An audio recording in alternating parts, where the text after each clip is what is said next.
Welcome everybody to All About the Girls, the podcast. Joining me today is owner-operator of Red Door Fire Kitchen and Lounge, Kim Riley. Thanks for joining us. Well, thanks for having me. I am so pumped to have you. Your restaurant is in La Porte. Yes. And I think you are from La Porte. So, and I came in at the suggestion of some All About the Girls alum, my friends Mandy and Julie West. Julie West, yes.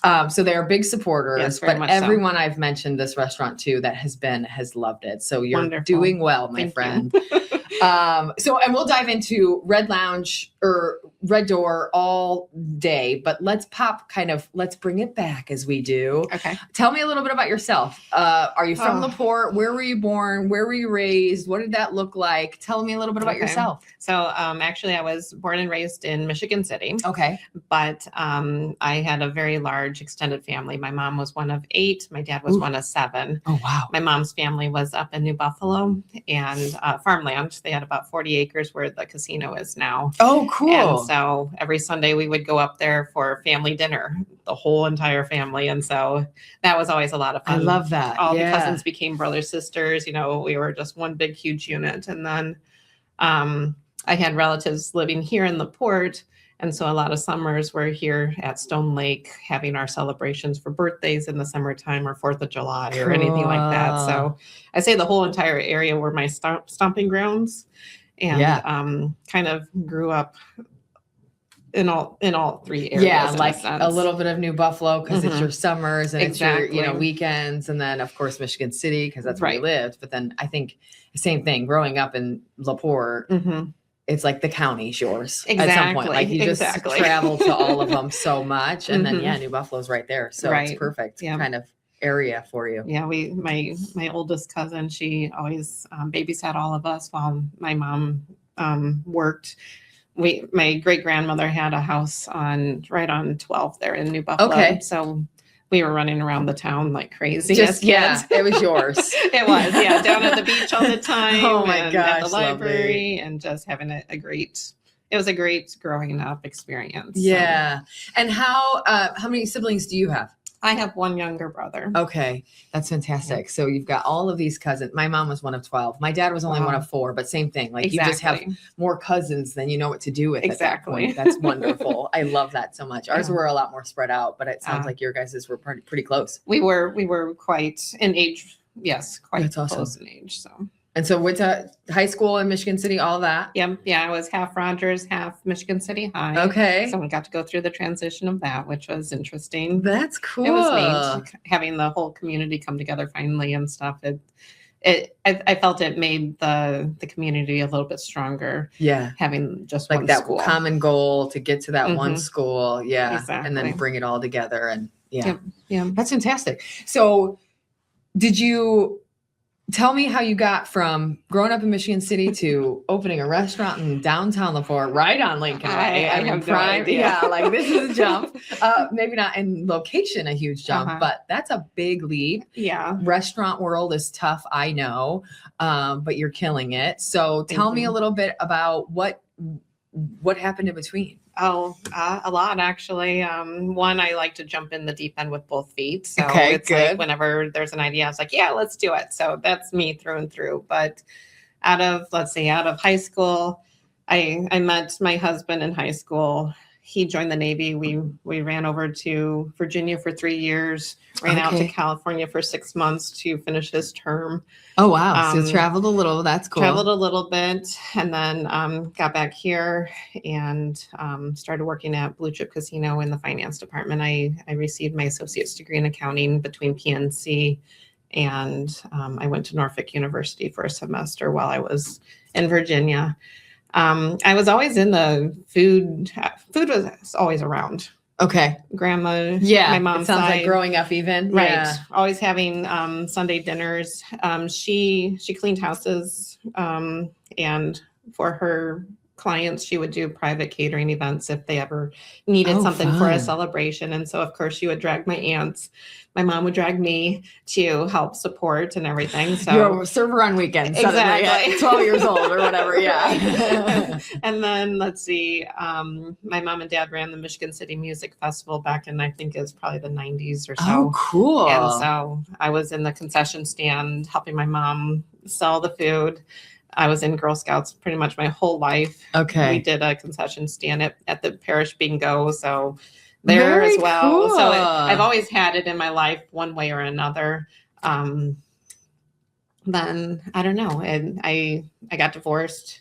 I had a friend that drugged me into a new group of friends, and it was all around restaurants and art and just who I am. My ex, he was a lot of sports. He was always in the bowling and the softball and all that stuff. The leagues and all the stuff. Yeah. So I always followed along, and I had a great time, but it wasn't my passion. It's not you. Yeah. Exactly. I grew up with dance and theater and Girl Scouts and singing, and so it was kind almost of like that giving of self, like whether you're serving or you're on the stage, it's the putting it out there. For sure. And so got into that group.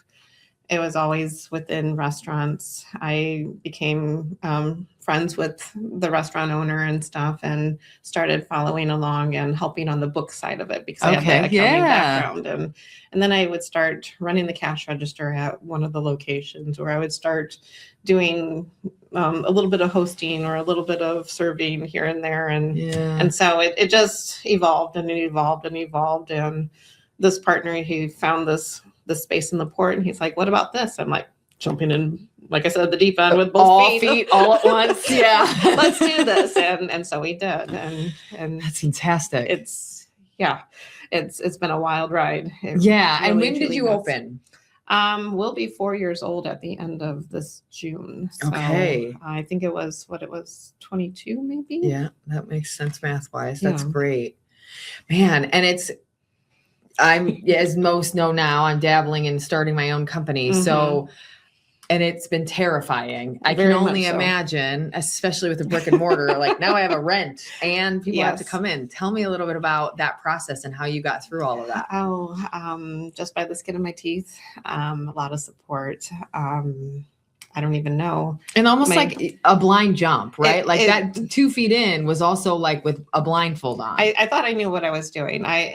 At Blue Chip in the finance department, I took care of all the food and beverage and the hotel and the gift shop. And so I knew the backside of the industry. Yeah, like how to make it profitable. Right. Yeah.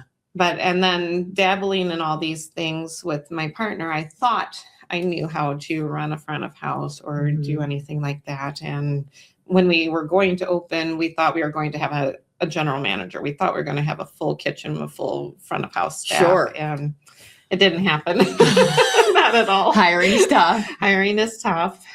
Trusting people. I honestly have never been in management before. I've never done any of that. And so trying to learn as I go, pulling on anybody that I can pick brains. I became good friends with Susie from Mucho Mas directly across the street. And she's like, you need to do this and this and this and this. And then Charity from Hotspot Cafe, I picked her brain too. Well, try this. And I know this person and this and that. And so it started to become a community. Now we're all very good friends, and we're trying to keep our little core of the port supported. Absolutely.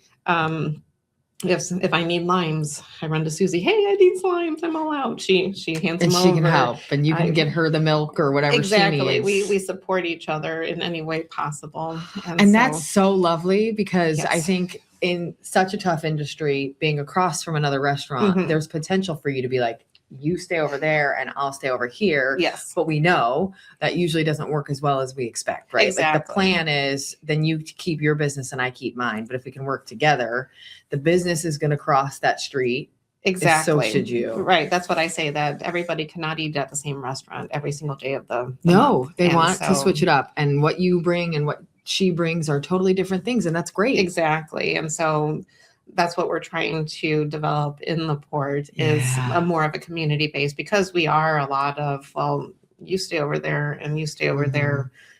At least the old mentality has been that way. But just recently, we're trying to evolve it to come together as one community.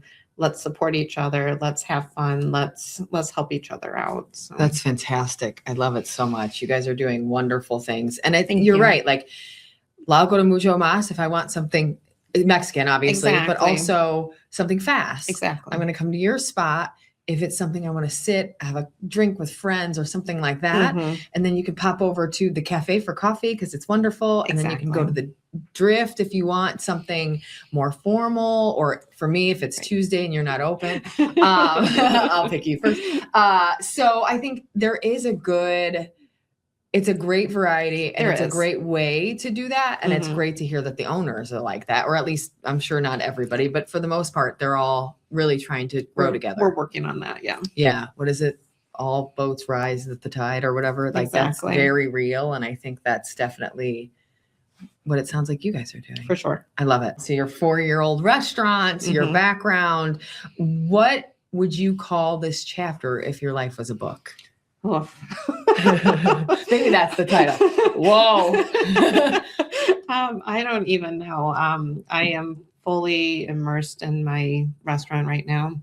I work restaurant all the time. I work every single day of the week, one way or another. Yeah. I am starting to pull myself back to give me that personal time because I've come to realize I need it. Yes. So I do take. You can show up better later if you do something for yourself. Yeah. Now. So it seems like almost every other Sunday, I take a completely veg day at home. Laying in bed, watching TV, doing nothing, just because I need to recoup that energy that I'm putting out. I love that you do that. Yeah. Let's dive in there because I think this is something almost every woman I know should do. Yes, for sure. Most women I know don't. Exactly. So tell me, one of the biggest things I hear from other ladies, or maybe even some of myself, is the guilt that comes with that. Very much. I could be doing these other things, whether it be spending time with my family, or it could be working on the business, or it could be catching up on the house, whatever it is. How did you allow it? Like, how did you kill that doubt or kill that guilt? It's still there, but it's not as prominent as what it was previously. Okay. I think a lot of it is the support of my friends. They've been in the industry longer than I.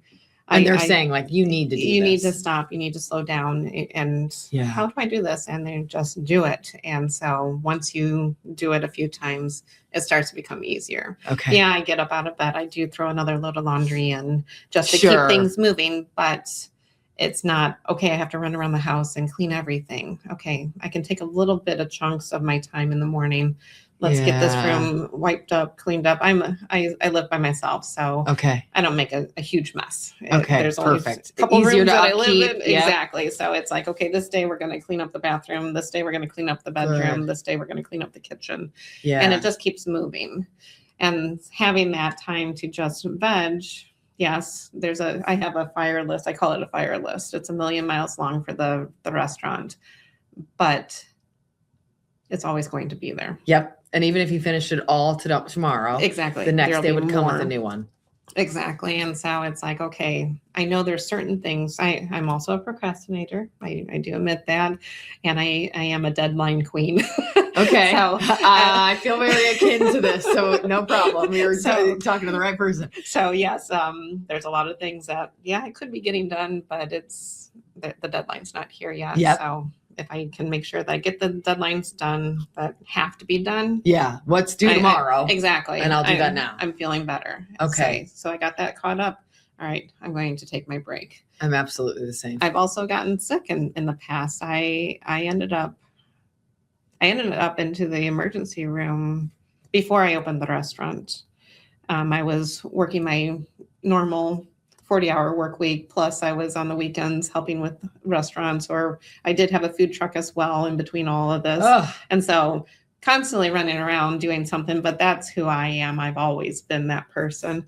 Okay. And so I ended up getting sick with my cycle. I started and my cycle continued for like 6 months. And what? I finally went into like a double vision and drove myself to the emergency room. I shouldn't have. I was going to say the same, but again, I didn't want to bring it up. I was by myself. Yeah. What are you going to do? Do Absolutely. I got myself there, and I ended up needing blood because I was so low. You're anemic at this point. Goodness gracious. Yeah. And so that right there, I think, was the major turning point for me. Yeah, I continued to work my butt off. Yeah, I always overextended myself, but then I started going back to, I keep going like this. That's where you'll end up at. There's a chance that my body is going to tell me that you need to slow down and stop. So, and we don't want to get to the point where the body's saying it, because it's way easier to listen to your brain and not deal with the fallout. Yeah. And then I also listen to spiritual podcasts sometimes when my brain is like goes a million miles an hour at night and I have to sleep. So I'll put a spiritual podcast on. And he has mentioned before that sometimes the universe, people are spiritual, however they are. Looks, yes. I always say the universe puts you on your back. Mm-hmm. And so that's what he says, that God put him on his back before he had to stop. He had to slow down. He had to rest before he could get up and go again. And so that's, I kind of keep that in the back of the head too. The universe is going to tell you to slow down. So I might as well do it for myself. Yeah. Well said. Yeah. And you're absolutely right. You see it in so many people. Oh yeah. Whether it's shingles or we just get sick or you just are lethargic all the time or whatever it is, it's going to happen. Exactly. And you've got to give yourself some grace. I think women feel this crazy pressure to always be on, and you've got to serve your family and yourself and your job and the company and all of this stuff at once. And it's impossible standards that we've set or that are set for us. And the expectations are just far gone. And so I think this is a really intelligent way. I'm learning from you. I'm taking this. I'm going to do the same. I'm going to tell myself to chill sometimes, because I'm very much the same. Like, I look for the emergency. So it's like, okay, what's next? What do I have to get done today? Exactly. And then I probably procrastinate on the others, but I think I can probably flip that into that's good. And it's not procrastination. You're just letting yourself off for the day. Exactly. And that's really smart. So, if you think about who you are now and some of these conversations we're having, is there a single moment like you ending up in the hospital, or experience or something maybe early on in your life that sort of shaped who you are today? As far as being busy, I've always been busy my whole life. It sounds like your mom kept you pretty busy and your grandma kept you pretty busy. Yeah, like they're busy ladies too. And then into your own life, the same. All the extracurricular activities I was always in. It was one thing after another. I was in dance since I was 5. I think my first career, I call it. I had a 11-year career from 5 into 16. And so with that, you're taking 4 classes a week. And then if we're doing a production, then there's rehearsals and then there's shows. And so it's always moving. Exactly. So with that, then I was in Girl Scouts, which was once a week. I was in children's choir, which was once a week. And so, I sometimes I go from one activity to the next, and my mom's bringing me a plate of food. And you got to eat something before you go to the next one. Foiled plate food. And so this showed me care. And that's when I think that's where I learned food is love. And that's one of my hashtags that I use all the time. Food is love in my eyes. So when I'm feeding somebody, I'm nourishing you. I'm caring for you. It's the care for humans. Yeah. Exactly. I love that. And so that brought it. I think that brought me to where I am now and the mentality that I have in the restaurant. We're not there just to have you come in, eat and leave, get out. Let's have room for the next table to come through.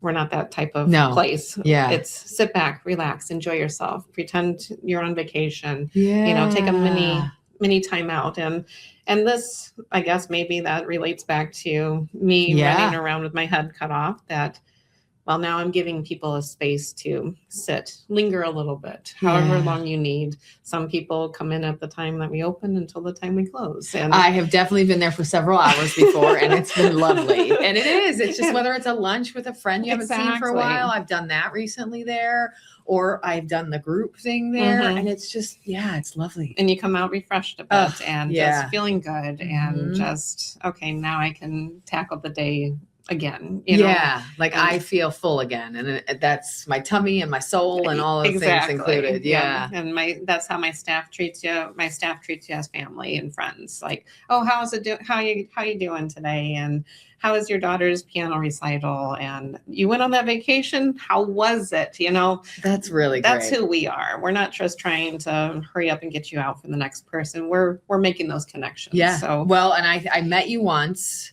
We talked on the phone and emailed, and then I met you once. And the next time I came in, you saw me and you came over and you said hello and you remembered my name. And I was like, I didn't say anything because I didn't think you'd remember me. And you're like, hi, Jenny, how are you? And it was just like, I love that you even remembered me. Yeah. And that's like a special touch that I think you have to pay attention to be able to do. And that means a lot to people. Yeah, it really and truly does. The details are the it's like I want to say the quilts. Yeah, the ingredients.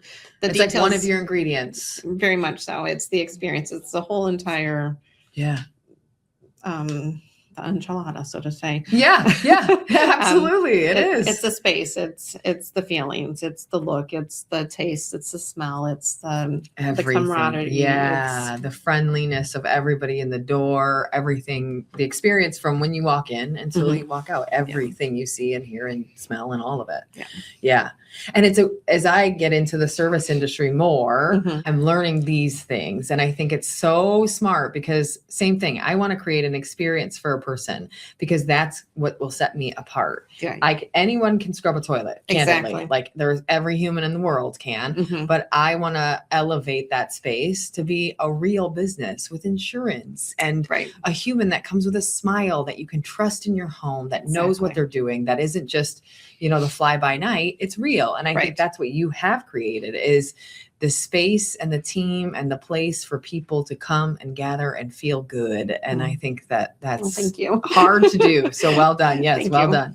And so going back through your process and saying, are we really going to do this? Like we're opening this restaurant. Yeah. Was there a moment that kind of made that decision real? Like, was it just finding the space and saying we're diving in, or what was the moment when you said, or what was the light switch that happened maybe that said we're starting a restaurant? I've been in accounting for 20 years at that moment, and I love accounting. Absolutely love it. But it started to feel like a hamster wheel. You do the same thing month over month over month, and it kind of gets boring in a sense. I mean, again, there are little things that are because you're helping people and you can help them be successful in this area and help show them the way and all of those. So there's probably some fulfillment there. There is gratification in it, but at the same time, it's just like rinse and repeat. And I don't know, I am more of an introvert than an extrovert. I always stand back and listen to everybody more than the talk. So this is new to me. But I always said that when I had my accounting job and then I helped on the weekends in the food and beverage industry, that I had my normal fulfillment of the brain. I exercised keeping it working. And then in the restaurant, it was more of the social aspect. It was meeting people. It was having a little bit more fun. It's a little more lightheartedness in a sense. And so I may be craving that side a little bit more.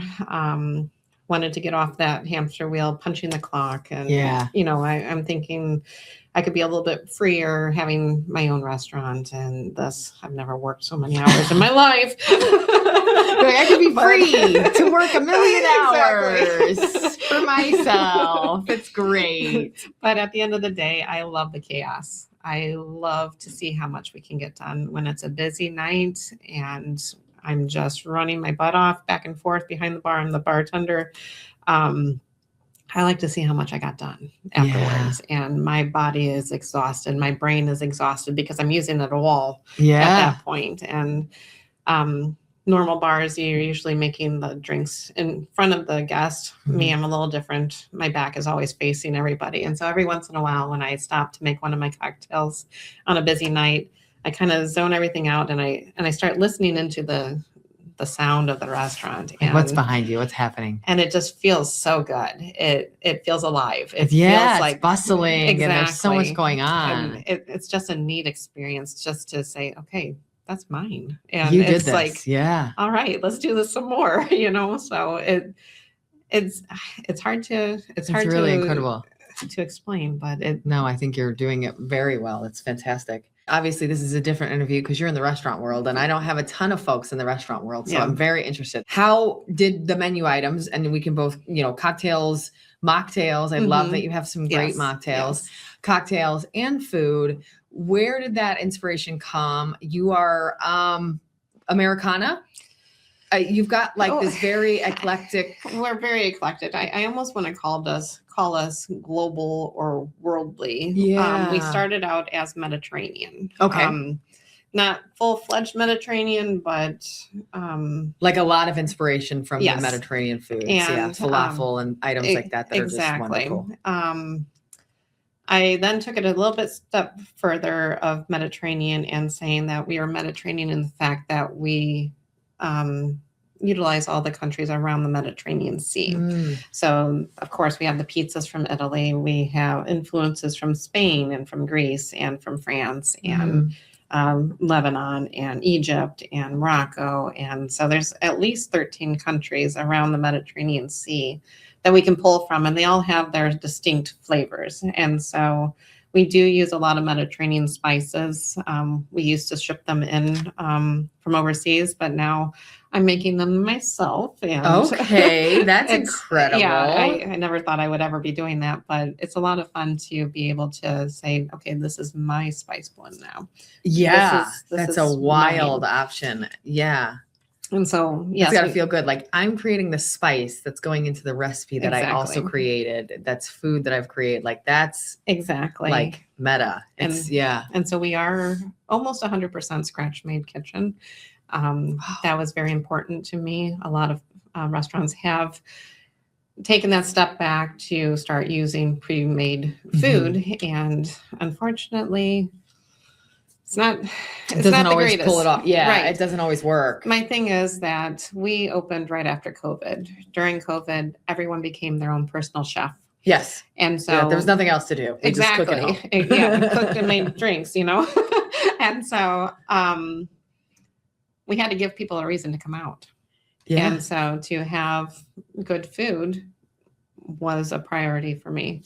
I did go through several chefs through the years to try to find the right fit. I have landed on a chef that is absolutely amazing. When I had an interview with him, he told me everything that I felt about my restaurant to me without me ever telling him what it was. Okay. So he was literally on the same page as as he was coming into that's the lovely find. Yes. That's and then great. We've found a few more gentlemen that are amazing at what they do. And so I give them full creativity of the restaurant. That's wonderful. They make features every week. And so the thing is, we still need to bring people in. We've come to learn that Porte, they like their entrees. We were trying to be kind of a tapas place where you share your meal, you're picking your eating. Get a little this, little that. Yeah. I love doing that. Me too. It's right up my alley. I love it. But you're right. Some people want to sit down and have a big burger and they want some leftovers to take home and maybe not the same vibe. And Porte doesn't like to share their food as much. Okay. Interesting. So we've created the entrees now. And so we're still giving the Mediterranean flair to it, but now we're giving food to the customers that they're used to. Yeah. So we're giving them their flavor profiles, but now we're elevating it and twisting it this way. So they can try something a little new, but they're still not too far out of their comfort zone. Exactly. Okay. And so that's where our features come in, where we do look a little bit more Americana because we are giving those close to the heart sort of meals rather than something coming from across the seas. So we're trying to morph it and bring it around to where we want to be again. But until really then, serving the community at the same time as kind of pulling from your heart. Right. And it's a lot of rustic food. We have the wood-fired oven. That's the only heat source that we have. So everything comes out of that one way or another. So we have to specialize our food to be able to come out of that oven. Some items are too delicate and we cannot produce it because we have such a high heat in that oven to cook with. And so it's learning what can we bring out of the oven, and how does that work? Exactly. So very interesting. And tell me about the oven itself. So it seems like, and that's where the Fire Kitchen comes from in your name, Red Door Fire Kitchen and Lounge. I don't know a darn thing about pizza oven. So it's a pizza oven, like an old fire pizza oven, right? Technically it's a bread oven. So our dome is a little bit shallower. A regular wood-fired pizza oven has a higher dome. So it all depends on the heat and how close it's very scientific in that aspect. Ours is a bread oven where it has a shallower dome. So it keeps the heat closer to the food. Okay. And so I think that's why we can pull our pork chops and our chicken, salmon, and all that good stuff out of there with such a lovely flavor. And the outside has a crispness, and the inside, like it's cooked well. The salmon is gorgeous. Yeah, it's flaky on the inside, and it has a crispness on the outside, and it's just where some things work almost better in the oven, where maybe it's you got to figure it out, right? But the outcome's almost better, right? So we have to keep it about 600 degrees in order to cook the pizzas. So now we have to adjust our cook time and everything else. Yes. And then it also has zones. So we literally have a campfire sitting in the oven. Yeah. And so a third of the oven is utilized by the fire. And then 2/3 of it we can cook on. So the pizzas go straight in on the floor. It's a terracotta floor. And that's where the crispness comes in on the crust and such. And then any of our salmon, pork chops, anything else, we cook our vegetables, our starches in there. They all go in cast iron one way or another. And so we're shuffling things, and you can fit 6 pizzas in there at one time. So the sit back and relax, you are going to wait a little bit for your food. Sure. Especially when we're busy, because we're trying to shuffleboard all the pans and the pizzas around to get everything to come out at the same time. Right. So gosh, there's a lot of planning behind that. There's a lot going on. Yeah. And not a lot of people realize what we're actually utilizing to make this happen. So the kitchen is working their butts off to make it happen. Yeah.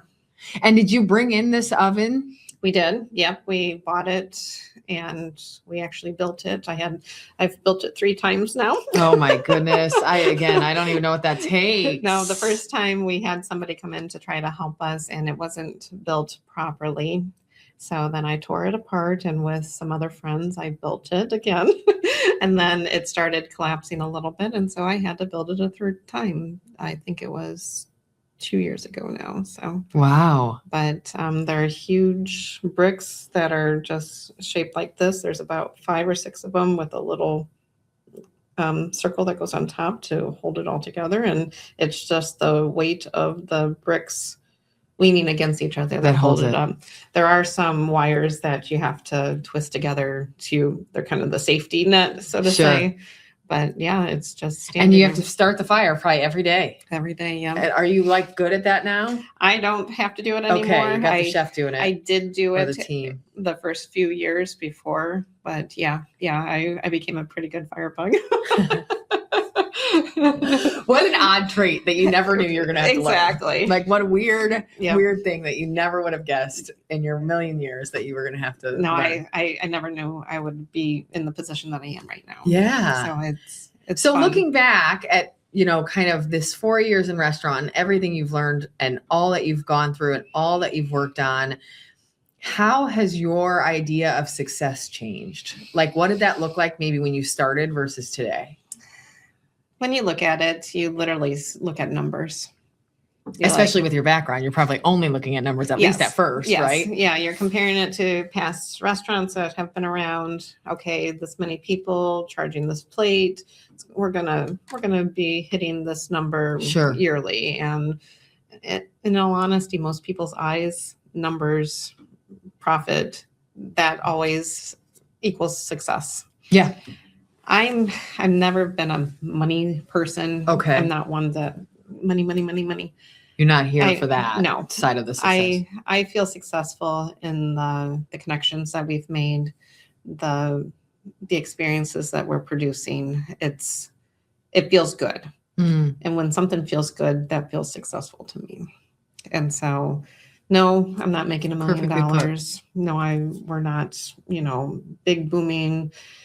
We eventually want to be reservation only where we get to that status. Absolutely. That would be amazing. That would be successful in my eyes.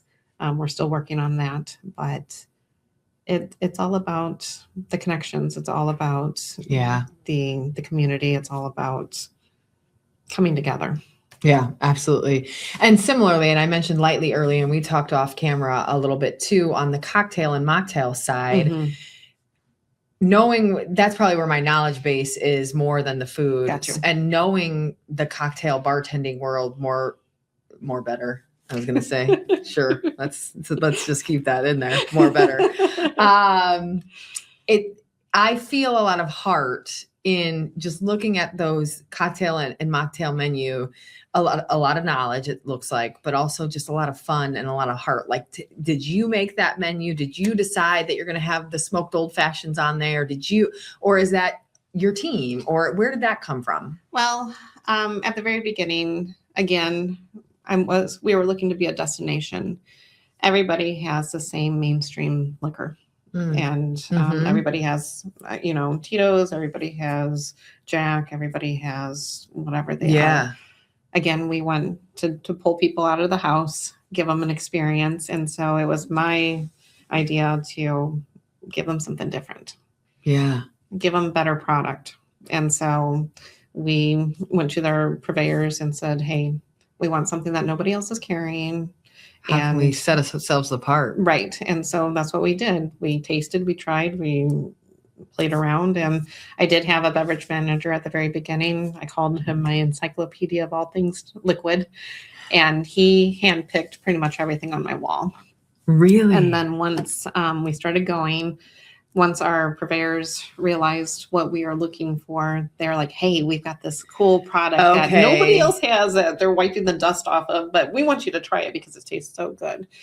We try it. Okay. Yeah. Let's add that to and our then you collection. Can kind of figure out what are we doing with it. And exactly. Cool. My partner, he loved the old fashions. And so when we were opening, that started to become the trend, was the smoky old fashioned. And so I got pretty good at making one. I agree. But with the cocktails, I wanted to go back to the roots. I wanted to go back to the original way that the cocktails were made. And so like with the old fashioned, everybody uses simple syrup. They're just like squirting and doing it and just whatever. And it's just hurry up, get it done. Yep. Me, I'm using the sugar cube melted in the water with the bitters. And then you're doing it. And I'm doing it the proper way. Yeah. When I read up on the cocktails, because I didn't know I was going to be the bartender. Yeah. I lost my whole entire staff at one point in this journey. And so I had to figure it out. And so me being accounting, and I'm very everything in the box. Yeah. Kind of OCD, kind of, all of that. I wanted to know exactly how to make this, because I need to know how to make this. I don't know how to make this. I didn't have anybody to lean on. And so I looked it up. This is how they make it. They stir it 30 times so that it can mix or start to melt the sugar. They stir it 30 more times because then that helps release the ice and chill the liquor. So it was these things I feel make the cocktail taste better. Yeah. Everybody always says that I have the best old fashioned around. And I always tell the little story that I had a couple that came in one day. They ordered two old fashions each. They left, and it was a Friday night. I remember it. We were busy. They came back, sat in the exact same seats. And I'm like, what are you doing back? And they're like, we have to have another one. We got home and we decided. No, they went to another restaurant, and they said it was no good. And so they had to come back. Like, no, we know where to get our old fashions at. Let's not play around anymore. And the funny thing was that they came back the next week and they're like, we have a confession to make. We cheated on you again. They went somewhere else and had an old fashioned. They're like, no good. And so they had to come back and have. They're like, listen, loyal moving forward. Right. We swear it. We mean it. so that that hit the heart, Yeah, that that's felt exactly good. what Like, you're okay. working towards is that, not the money, No, but people coming back because of what you're doing specifically. It's the passion. Yes, I say that they always ask, well, why does it taste so good? And it's like, because it has my love in it. Yeah. Why And does your that food- time is that love. Like 30 times stirring a drink, that's a lot. It is. But you're right. It's going to slow down the process. Yes. But it does push people to sit and enjoy and calm and breathe Exactly. and look and just absorb what's happening around. And I think that's important. And that's, at the end of the day, that's what I'm looking for. We don't have the TVs. I want to have the connection. Yeah. I want people to talk. I put our tables so close together because I was tired of the COVID stance. Yeah. And I wanted people to start mingling across the tables, which they are. I've literally had people say, oh, that looks good over there. It was me. I don't know if you know this, but I definitely, like, I'm like, oh my gosh, what do they have? Because I want what that person is eating. Like, and that's such a fun, and then you meet someone at the other table. Exactly. Like, this is so cute. It's such a good experience. And then the next time you come in, you see them, they're like, oh, hey, how's it going? And so it becomes a little bit of a community hub now. I feel like we're starting to become the Cheers of LaPorte, so to say. Absolutely. It feels like. I feel like every time I go there, I see someone I know. Yeah. Well, Mandy lives there, but well, there you go. I mean, otherwise. Kidding, love you. But seriously, like it is. And it's just like, what a fun place to go. Number one, if you love the food and you love the drinks, and then you can go and see your people too. Exactly. I mean, that's what a great combo. Exactly. That's the community side of it. That's so cool. Right. It's hard to do. It is, but you're doing it. And it sounds like that's becoming that place. Well, I hope it continues. Yes, me too. Let's talk a little bit about some tougher times. So you mentioned, we always like, when were those times that you thought about quitting, changing, moving through a different path? You mentioned at one point you lost all of your staff. I literally lost my whole entire staff. And they just said, we're done here. They quit all at once. It was conspiracy, I would assume, something like that. Not all a conspiracy. My partner was in at the very beginning. He was helping in the kitchen. I had one other cook in the kitchen. They were doing a great job. Unfortunately, my partner was needing to move away from town. Okay. And so then he's like, oh, the one cook will be able to handle the kitchen himself. I'm like, no, he's not. Oh, he's got this. And that's where it was left. Unfortunately, he became stressed out. Got upset. His girlfriend, wife, I can't remember which one it was working out in the floor. She, of course, goes with him, and then everybody kind of follows behind because that's the group that I had, and I was literally left there with nobody. And wild. So, completely wild. And so I shut down for a week. Fortunately, and you're probably at that point like, I'm shutting down for a week. Well, I didn't even know exactly. But that's what I was going to ask. Like, do you know, like, I'm shutting down. I don't know what this looks like. I might quit. I might find new people. Like, you're probably teetering on those. That's where I was at. Absolutely. And so, terrifying. Fortunately, my food purveyor, he was a great guy. He came in and helped us learn how to make the pizzas to begin with. I called him up. I'm like, hey. Hi. I don't know how to do this, but I'm going to run the kitchen right now by myself. And so he's like, I'll come in, I'll teach you. And so I literally ran the kitchen at the beginning. It was about 6 months into it. I was doing it by back up by yourself. I reached out to Leap. They have an employment sort of section in their networking. They started reaching out to kids that were going to the AK Smith Center in the food and beverage department. And so they're like, okay, we're going to try to help you. Good. So they were starting to pull people. So I was having kids come in to start learning how to make the pizzas. Because at that point, I pretty much shut the whole menu down. This is all that I can produce right now. Yeah, this is what we're going to do. Yeah. And then they got me in touch with the teacher that was at the AK Smith Center at that time. And he's like, okay, I'm going to help you. And so then he's helping me try to find front of house staff, and everybody's coming together again as a community to try to build me up. Me too. To get me up on my feet again. And so And that's what the community is all about. Like, that's what Exactly. you hope to have is then, you know, the lady across the street comes over and says, I have an extra server, right? Like, Right. how can we help? And I love that Yes. the community jumped in Yes. to help when Yep. you needed it. Yeah. And so those employees, they ran the time that they needed to be there. I always say their chapters or the seasons or Yeah. whatever. So they got me to the next step. And then I was able to get more people in. And then those people got me to the next step. And That was so a really forth. hard And chapter, but it was, yeah. it was, and I'm stubborn and I will always prove you wrong. And Yeah. there was no way I was going to be shutting down. I am going to tell you that I am going to make this happen. And I love that. that's just and who just I started am. reaching out and saying who can help and how. Yeah. And they came through. Yep. That's a lot of faith to have too. A lot of faith. Go you. Yeah. Yeah. That's really incredible. Yeah. I love that. So how do you think that changed the way that you run the restaurant, or maybe even show up for yourself, for the place, for your family, whatever that looks like? It has changed me a lot. I've always been a very passive person. I've always been a people pleaser. I've always made sure that everybody else was happy, and I never cared about myself. And so coming through all of these employees and even customers and such, meeting people, even having conversation with customers. A lot of my customers are business owners as well. Yeah. So they know what you're going through. Yeah. We chat about things here and there, and they give me advice too, and give me the cheerleader, mentality and stuff. And so now I'm starting to able to say no, and that's not what I'm looking for. And that's not how I told you to do it. When any other time it'd be like, okay, you can do that. I don't care. It's all right. Yeah. I don't want the awkward conversation. Exactly. And I don't want to hurt your feelings. Exactly. I don't want to lose you as an employee, but now it's like, okay, there's a million of you out there. I can do this. Yep. And that was another thing. And I can do it by myself. And I did. That is a big deal. I've done that several times. I've been the bartender for about 2 years now, I believe.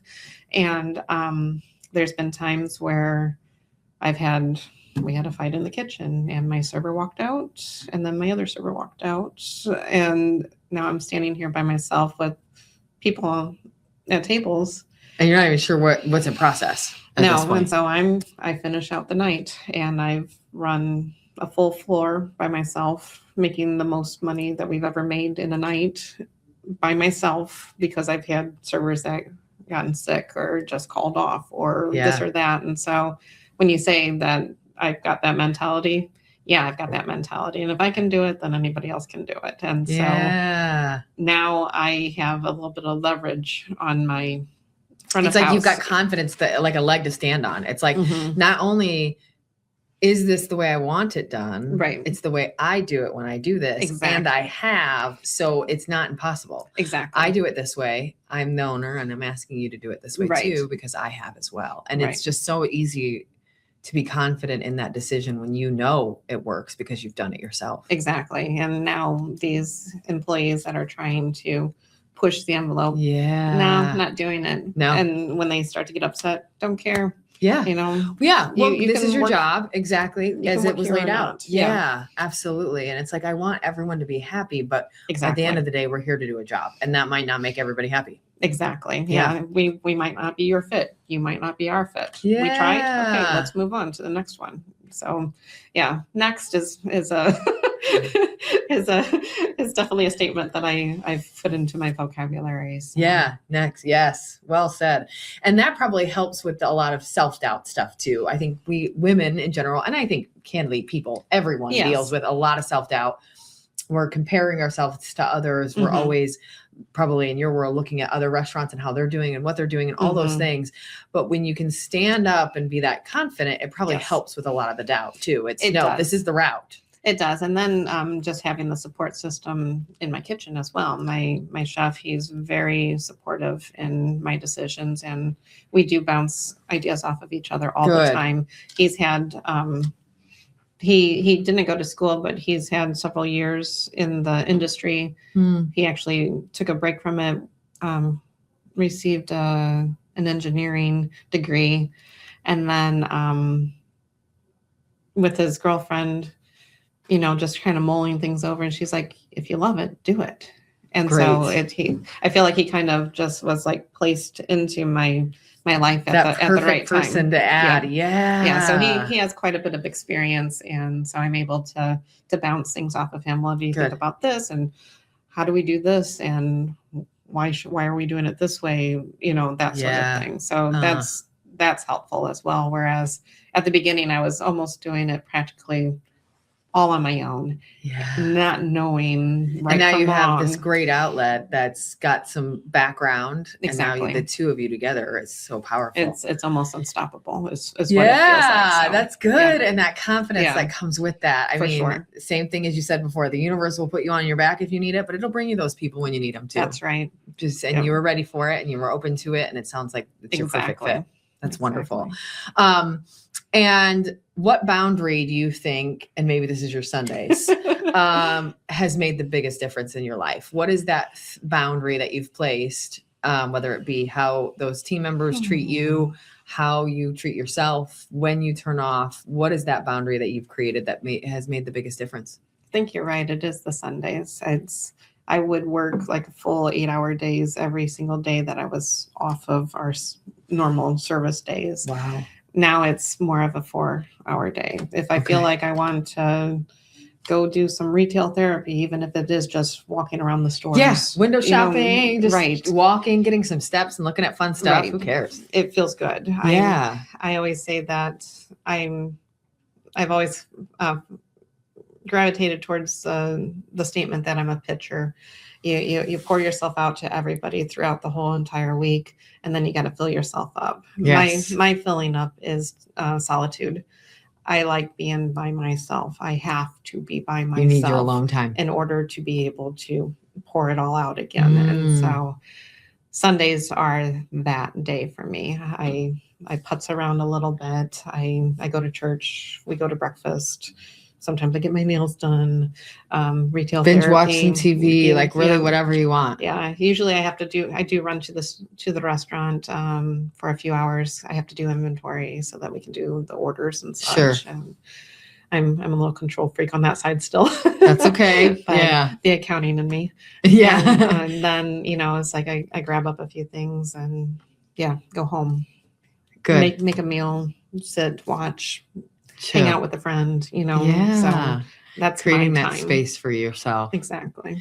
And you're open on Sundays? No. Okay. Wednesday through Saturday. Okay. That's what I was trying to remember. I knew Monday, Tuesday. So that's good. Because then it's same thing when you're at the restaurant, it's probably maybe you and the chef, but really just a couple of you, not even big business. So it's probably even less stressful, more calming, more of a chill vibe that you're looking for that day too. For sure. Yeah. That's really good. Yeah. I'm going to take your advice, darn it. So what does a good day look for you as a person? If you take out your job title, and it doesn't mean you have to take out the job, but if you take out your job title, what does a good day look like for you? I'm a planner.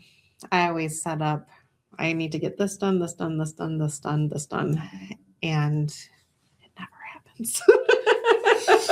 Never, ever happens. I totally understand that so very much. In all honesty, I feel a good day for me is to accomplish my to-do list. Yes. And whether it is my own personal to-do list or the restaurant's to-do list, that makes me feel good. Yeah. I feel accomplished. I feel like my fire list is getting shorter. I think it's just a simple to-do list. I love that. It's fulfilling. I do a to-do list every day. Yeah. And sometimes I don't even look at it, and that's okay. Yeah. But it just makes me feel better to have a little bit of a plan. And then I know that thing, even if I don't finish it today, it's on a list somewhere. So I won't forget about it altogether. And that helps me too. And what helps you stay connected to yourself while balancing the career and the family and the restaurant and personal life? Like, how do you keep all of that and kind of connected with you? I think it's honestly music. Music. I love has been a big part of my life. My dad was in a band his whole life from high school on all the way up until he couldn't sing and dance on the stage anymore.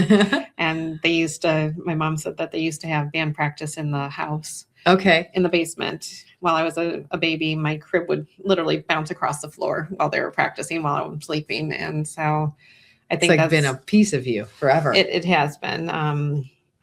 like I said, I got into ballet at 5 because 3 is too little. I used to dance around the house all the time, she said as well. And so my dad had a sound company. We used to set up the sound systems for the Northwest Indiana Symphony in the summer Cool. times. That was amazing. Oh my I God. loved doing that. Yeah. So I would set up all the microphones on the stage and run the wiring and everything and connect everything up and do my thing. And then you get to sit and listen to the show, and then you tear it down at the end of the night and go on. And so it was that. It was the dance. It was like music's always been a little bit there. Always there. Kind of there in the background. Yeah. And it's funny in the restaurant. I mean, we have quite a bit of acoustics in there. I have musicians on Wednesday and Thursday nights every week. Most of them are like, oh my God, I love playing in here. We're going to have to record in here sometime. Really? Oh, yeah. It's great acoustics. Yeah. But interesting. But sometimes it's quiet. So we keep our music. We have the music in the background. And then. Yeah. It probably depends on the day and right. who's in there, on how loud it is. Right. And if we don't have musicians, we have music going anyways. But then when it gets louder, I can't hear the music. And if I can't hear the music, I can't make a drink. And so it's like, all right, I need more music, and they'll turn it up for me and everything. But music always grounds me. It always pulls me back to just who I am and what I do. And I have a wide range. I was just going to ask that question. Yeah. So you listen to everything. Exactly. The hard, loud, yelling, screaming, not so much, but anything from classical to harder rock and cool. anything between. Yeah, I got out of like the death screaming music when I was an angsty teenager, but I agree. Right. Since then, I'm pretty well rounded after that. Yeah, for sure. That's cool. Music's a great answer, and I feel like it's interesting to look back and think about. Of all the things you've mentioned, you're right. Like music's sort of always in the background in all of these places and things, and very cool. So let's talk a little bit more about kind of women and mentorship and those women that probably meant a lot to you or helped you along the way. Who are those women that have kind of opened doors or supported you through your journey? My mom was my biggest supporter. She was my best friend. She, like anything that I needed with anything, she was there for me. Yes. Okay, incredible. So 100% my mom. Yeah. Unfortunately, she's no longer with us, but she's she always like but she's always with me because I always talk to her every day and everything. So I love that. After that, I would say probably the ladies that I have met in the community. Growing up, I never really had friends. I always felt like I ended up having a project, so to say. Somebody would come into my life, I'd help them fix something that's going wrong, and then all of a sudden they disappear on me. Okay, so interesting. I've never had a very close person except for my mom as far as friends are concerned. But the ladies that are in the community, Susie and Charity, I have Rosina as well, that we're this little core. We go out for breakfast, and we always say that it's just for us as women to get together and just, come together. Yeah. It always turns into business. Sure. We're always like picking each other's brains and venting and talking about what you're going through and seeing if they're feeling the same and how can we be better and how can we grow. But that's probably a little bit releasing for you guys too. Very much so. I get there's no one else you could talk to about that stuff. No. Like that. No, there isn't. Yeah. And you can talk to a customer, but then now you sound like you're complaining about your business, and so it's hard to find those people. Yeah, they're very common ground. They very much understand what you're going through and vice versa. And you guys can be there for each other. What do you think women need to hear more often? What is that thing that we should either tell each other or heard from different people in our lives? What is that thing? That you're doing a great job, that you got this. It is that cheerleader mentality. Yeah. Sometimes I feel it's fake coming from certain people. Yeah. But to have a genuine, you got this, you're rocking it. I completely agree with that. Like, and it is the support as well. What do you need from me? Can I do something for you? I was so impressed diving out with this cleaning company that I started That was what I heard this is how I knew I had good people in my life, that was the thing I heard the most when I told people, because I'm nervous. I'm going from being the executive director of this awesome company to being a cleaning lady. In some people's eyes, that's it right there. I get it. That's it. You've got this big outward facing job. You've been there forever. You seem to love it. And I do. Right. And you're going to go scrub toilets? Right. Like, that's wild. And if you don't know me, that's probably all it really is. And so I think having the support and having my friends go, cool, how can I help? Right. You're like, oh, well, I was not met with the judgment or the weird looks like I expected. Right. And that's when you know. And then later I was like, also taking you up on that. Like, I'm actually, and maybe that's the other half of it, is we also have to let them help. Exactly. I think I struggle a little bit with that. That's very hard for me to do. Yeah. Like taking the help and asking people to help, or, hey, you said, how can you help? Here's how. Right. And that's a little scary sometimes. That's very scary. I'm not one to take help. I'll do it myself. I got this. Just tell me how to do it, and then I'll go do it. I got this. And it's not even that. I'll figure it out. I'll figure it out. I'm going to research the drinks so I know how to make them. Exactly. I'm not going to ask someone to show me. Yeah. Interesting. That's the stubborn streak in me. Stubborn can be good. It can be. I don't think that's a bad thing. No. I think you're right. Like, let's be open to help and asking for help, but stubborn will get you pretty far. Yeah. I think it will. I definitely think it will. So how do you try to lift others as you rise? Again, it's that whole, let's do this together. Let's figure this out. It's bringing the lemons across the street and the milk back when you need it. Exactly. It's kind of the I scratch your back, you scratch my back. Let's work together to make this happen. And again, it's not always just about me. I'm never that person that's about me. I've always been, what can I do for you? How can I help you? What do we need to do to get this done? I've always been. It's like a service mentality. It is. Yeah. It really and truly is. So, which is wonderful, but then you've also got to bring it into yourself too. Yeah. So I guess that's still a new territory. Yeah. I'm not still used, learning. I'm not used to that aspect of it yet. So it's always me getting in the nitty gritty of things. I'll be the one washing the dishes instead of being the owner walking around. Yeah. Greeting people. You know, I haven't taken on that persona yet. Okay. Most of the time behind the bar, I will never, ever tell anybody new that I am the owner. Like, they'll just come up and assume that you're the bartender. I'm just a bartender, and I dress the same as my girls. Sure. I work the same harder sometimes as my girls, and we'll have conversations, and it'll be just little tiny tidbits that I'll give them. Like, how do you get that bottle way up there? Oh, I use my grandfather's ladder that's hanging on the wall over there. And I'll see if they connect it or not. Or if they start talking about the product, oh, when I talk to my purveyors, and they'll pick it up a little bit. Exactly. But you don't come out and say it. No, and not unless they ask me, yeah, I am the owner, or some people will notice it because I am a hard worker and I do put the passion into it. Yeah. So, and they're seeing that and they're going, you have to be the owner. Exactly. Like, I see how much you're putting into this. But I don't know, to answer your question, I don't know how. I'm still learning. Yeah. I guess. Well, and I think you're doing it. It sounds like in all the ways you can, but I think it's still learning. Yeah. Yeah. Do you think having it all, we'll put those in there, having it all is real?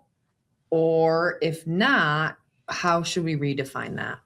Having it all. That's different for everyone. For me, I don't think I'll ever have it all. Because as soon as I get something, I'm going to want something else. And you're always looking for the next big thing, your next project, your next goal. Yeah, I'm always occupying myself with anything that I can. There's potential to open another restaurant. Yeah, I was just going to ask, like, if tomorrow you said, look, we've got Resi and we are full every day for the next month, you would probably just go, cool, can I open number 2? Let's do it. Like, now that this is going, yeah, can I open another? Exactly. Yeah. I'm going to jump in over here now. I'm going to go work in seafood or whatever it is. Exactly. Yeah. Or speakeasy or something. Yeah. So there isn't a have it all in my eyes. Okay. Because you can always just build to the next. Right. I've never had a bucket list saying, I'm going to check all this stuff off in my life. I do things to put it onto my bucket list. Like, okay. Yep, I did that. Yep, I did that. Yeah, it's yep, more I like that. The accomplishments. Yeah. Exactly. Very cool. So Interesting. And kind of looking forward, what impact do you hope that your work and life leaves behind? it feels like LaPorte is a bit of a scattered mentality. Everybody does their own little thing. Again, bringing the community together in more than just a setting, bringing the businesses together, bringing you're doing that in so many neighbors. areas. Exactly. Multi-level. So like you're doing it with the local business owners, you're doing it with the local restaurant owners, you're doing it by how close you put your seats together so that these guys come together, and then the food and the love you give through that, and the drinks and the education you have gives that to others, and hopefully they'll get talking about it. And it's same thing, it's just kind of bringing them all together under the same. LaPorte always seemed so small in my eyes, but if you take a step and look at the geography of it all, it's very, the layout's pretty big. It's quite large, but it's spread out because of the farmland and everything. And so I think that's where we get isolated and segregated, and so to be able to pull everybody into one community rather than the subdivision over here and these people over there. And that's very much how it was growing up in LaPorte. Was we were rural. We lived a little further out. I had no idea of the downtown. And of course, now, way too many years later, the downtown is much more than it was when I lived there. It's just, it's grown a lot. There's a lot more opportunities and options for folks. But we lived rural, so I didn't have a gauge on any of that. I probably didn't know about a lot of restaurants that were around because we just never did Lincoln Way. We didn't spend a lot of time downtown because we just weren't there. And it was like, well, I knew we lived on the highway, but that neighborhood closest to us, I knew half the people on the block. But it was just a different because we were more rural. You're right. And I think that it makes it harder to come together. It does. I think what you're doing, I think, is working because it is going to bring people together, and everybody's got to eat. So that's right. If you can get them in the door, that's the best part. Yeah, that's right. And what is something that you're building or maybe dreaming of that no one knows yet? One dream that I've always had is I love traveling. So I do want to touch every part of the earth that I can before I die, which I haven't checked too many off, but I've always wanted to have a tiny house to travel across the states and just to check out the world, everything that I can. So that is something I don't speak of that much. When we had the food truck, that was like, okay, I can do this finally. And then COVID hits, and our truck wasn't exactly up to par to do that, but that was the start. That wasn't the start. I've always wanted to do this, the traveling and stuff.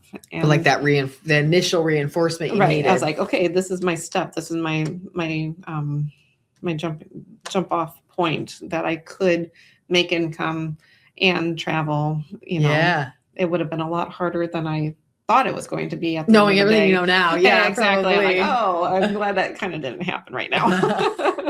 But because that's just got to be so intense. I mean, traveling like that across the U.S. and hitting, I would assume, like festivals and carnivals and all of that stuff is just wild. That's what I was wanting to do after we started the truck. I come to learn that you have to have a permit for that and a permit for this, and you have to be. It's really hard to travel with it. There's a lot of logistics to it. You have to be well planned. You can't just say, oh, we're going to show up to this festival this upcoming week and just show up. You've got to have the food, the application filled out and all the licensing you need. And exactly. It's wild. So interesting. That's a cool goal. I hope that happens. I do too. And looking ahead, what's next for you personally, professionally? What's on the forefront? I don't even know. Not sure yet. That's okay. That's good. I kind of let life keep working on the restaurant, obviously. And that's the goal, is like reservations are full and you're rolling. Yes. Okay. That is the absolute goal. That I again, control freak with my bar. I'm going to be the bartender, but now I'm starting to see that I need to step out of the bar in order to make my business grow.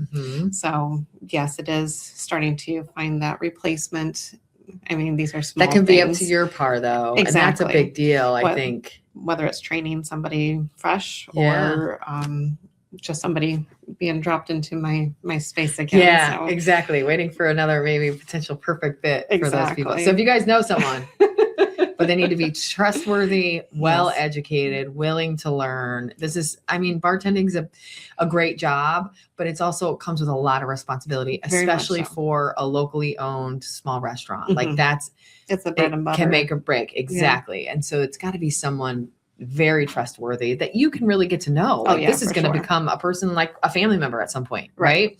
Just like your chef, like exactly. You know him, you guys get along really well. It works really well. That's probably what you're looking for on the bartending side too. Is just someone that you can trust and say, yeah, make a drink special. Exactly. Because you can, and you know that you can trust them to do so. Exactly. Yeah. That's a great opportunity for someone. So I'm just saying.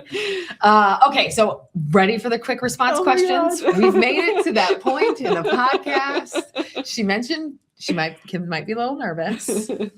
But these are fun. So you're going to be fine. Okay. First up, and again, just for those that might not know, 5 seconds to answer or you get buzzed, and the buzzer is aggressive. What is your go-to hype song when you need to feel unstoppable? Oh, geez. This is gonna be hard. Anything Offspring, I think. Or Offspring. Ooh, that's a good one. Yeah. Throwback. I love that. Yeah. Absolutely. That would have not been even in my top 5, but now that you say it, I'm like, actually, maybe it should be. Yeah. What's a food that you'll never get tired of? Pizza. Love it. What a great one for you to have. Morning person or night owl? Oh, I'm a mix anymore. Really? Maybe I'm a little more night owl. I was going to say, you're just always hours. Yeah, exactly. If you had a personal assistant for one task in your life, what would you delegate instantly? Oh, social media. Oh, good one. Last show you binged watch in a weekend, or maybe on a Sunday? Actually, Ponies. Oh, yeah. Was the one that I just What is it? Watched. Persons of no interest. Yeah. I've only watched a little bit of it, but it's fantastic. The one dark-haired actress in there is lovely. She's in a couple things, and I just love her. She's just awesome. I love the personality of the other one. Okay. She's just wild. Yeah, the wild and free. Yeah. It's like me at 18. Right. I feel like I might still be that person. What's a hobby you'd love to be amazing at, but refuse to practice? My one hobby is dance. I'm not amazing at it, but I love to do it. I'm not practicing now. So we could have like dance queen, but not practicing currently. So. Yeah, there we go. I'll take it. Okay. It's in there. Yes. If you could teleport anywhere right this second, where are you going? What, teleport? Anything warm right now. I know. Oh my goodness. My gosh, just south at this point. A beach. A warm beach. First job you ever had? Well, that depends on if it was a paid job or not. Legally speaking, it was when I was 16. Otherwise, I've been working since I was 10. Right. Going back to catering, yes. But first actual job, I worked at Subway in the Port. Oh, cool. Right out of high school. That's awesome. What's a quote or phrase you use way too often? GSD. What does that mean? Get stuff done. Stuff. Yeah. We'll say stuff. Yeah. Sure. GSD. And it's like your admin moment. You're like, I'm just, GSD and today. Yeah, exactly. I love that.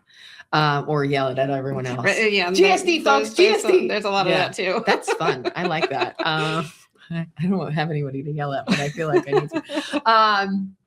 What is your, I don't care if it's basic, I love it item or trend? That's just me in general. Yeah. I like the. You're like, I actually just don't care about them. I'm me. Whether I don't care if people like it or not. If I like it, I like it. So that's great. Anything from coffee mug to jewelry to clothes to just anything. Music. Anything. You like it, doesn't matter. Yep. That's a wonderful way to be. And it's very confident. I like that. Dream dinner guest, living or dead. Who is it? Oh. I don't know.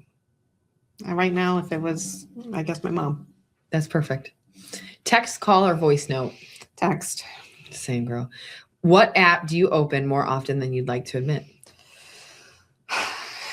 Unfortunately, Facebook, but it's a lot of work related. Okay. Yeah. And it's checking up on what's going on in the town and engaging a little bit and trying to be kind of there. Yeah.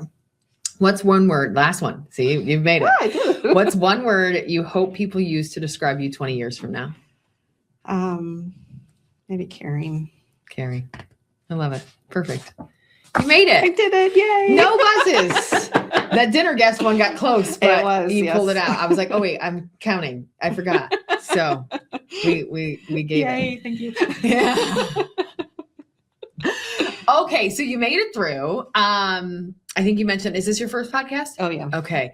What, tell us just closing reflections. What is bringing you the most joy or peace in this season of your life? At the restaurant has been my life for the past 4 years at least. And so, that it's actually starting to take shape, that it's starting to come alive. Where you want it to be and growing into the thing that you knew it could be. Yeah, it's still LaPorte's best kept secret, but let's blast it. We don't want it to be a secret anymore. Not anymore. Let's kill the secret part. Tell all your friends, go there tonight, go there tomorrow, hit them up this weekend. For sure. Yeah, it's a really great place. You're doing wonderful. Thank you. And if you could tell your younger self one thing, what would it be? Keep aspiring, keep going, keep doing, keep growing. Keep adding to that list. Yeah, I'm an info junkie, so the more I learn, I love. And so just keep doing it and don't ever just get stuck on one thing. Yeah. Honestly, that brought me back to an interview that I had with a past employer. She said, "Where do you see yourself in 5 years?" And it's like, I don't know, maybe here, what I'm doing right now, maybe your job, maybe opening a bakery, because I love baking too. And come to find out, in 7 years, I have a restaurant. That was actually true. Yeah, exactly. That one just kind of sticks with me now, that actually did happen in a sense. Yeah. So cool. There's no roadblocks. There's no dead ends. You just got to pivot. That's another one of my things. Pivot. I pivot well, is what I always say. Just too. Yell that like Ross from Friends. I love it. It makes me so happy. Yeah. And that's true. That absolutely is something I've learned through all my years here is there's always a way. You just got to figure it out. Exactly. At first, do nothing, take a break, breathe, walk it out, whatever you're going to do, and then reapproach. Exactly. And I think so often you're right. Like you can just pivot. Yep. And it works. I've done a lot of it lately. And what do you hope women listening take away from your interview today? That we are strong, that we can do anything we want. Yeah. There's nothing that we can't do. Absolutely. You're doing it. A lot of times we do it better than others. Yeah. So.